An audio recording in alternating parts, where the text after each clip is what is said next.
What's going on? It is Mr. Sutton, and I am back with our decimal multiplication review. So I'm going to be splitting this one up into two videos, and for this first video, we're just going to be working on multiplying decimals by whole numbers.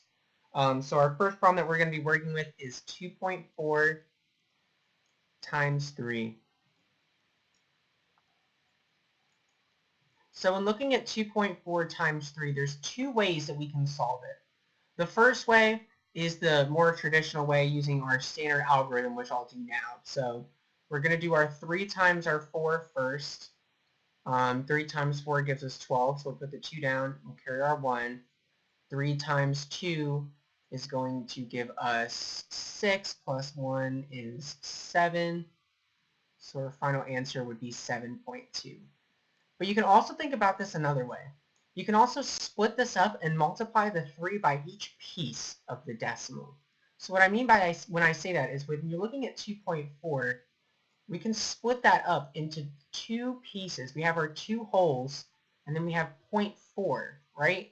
So we can think about that like 2 times 3 to get one piece, and then we can think about our second piece like 0.4 times 3. 0.4 times 3, excuse me. And then we can solve and then simply add together our answers and get the same thing. So 2 times 3 is going to give us 6, and 0.4 times 3, or 0.4 plus 0.4 plus 0.4, would give us 1.2. And then if we add those together, 6 plus 1 would give us 7, and then we have 0 in our tens place here and 2 in our tens place here. So our final answer would be 7.2 again. So let's try that with one more problem. We're going to do, let's do 3.9 times 5. So when we're doing 3.9 times 5, let's first solve it using the traditional standard way. So we're going to do 5 times 9 for our first move, which would give us 45. And then we're going to carry our 4. It's a very large 4, excuse me. And then 5 times 3, which would give us 15, plus the added 4, which would give us 19. And then we simply just drop our decimal point down. So 19.5 would be our answer, but we're going to double check using our other strategy. So if we're breaking apart this 3 and this 9, we would have 3 wholes times 5.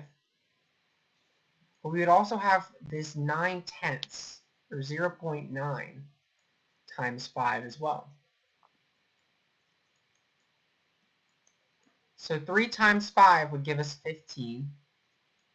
And our 0.9 times 5 is kind of difficult to think about initially, but you can think about it in a number of ways. So we can set it up and do another standard algorithm, or you can just think about it like smaller pieces that we add together. So we're adding together one chunk of 0.9 plus another chunk of 0.9 plus another chunk of 0.9 plus another.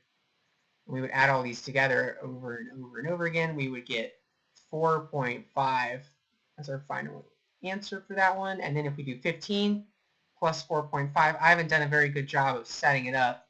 Like in my last video, you want that smiley face. So if I do my 0 minus or plus my 5, I get 5 down here, decimals. 5 plus 4 gives me 9. So I bring my decimal down, and then 1 plus 0 gives me 1. So we get 19.5. I hope this helps. Multiplying by decimals isn't easy. I'm going to be putting some additional practice problems up here. That is not my additional practice problems. Let's do 9 times 1.7. Let's do 8 times 4.8. And let's do 6 times 9.3. Take your time. Remember, there are two strategies you can use. Either one works. I wish you guys the best of luck, and I hope this helped. I'll see you in the next one.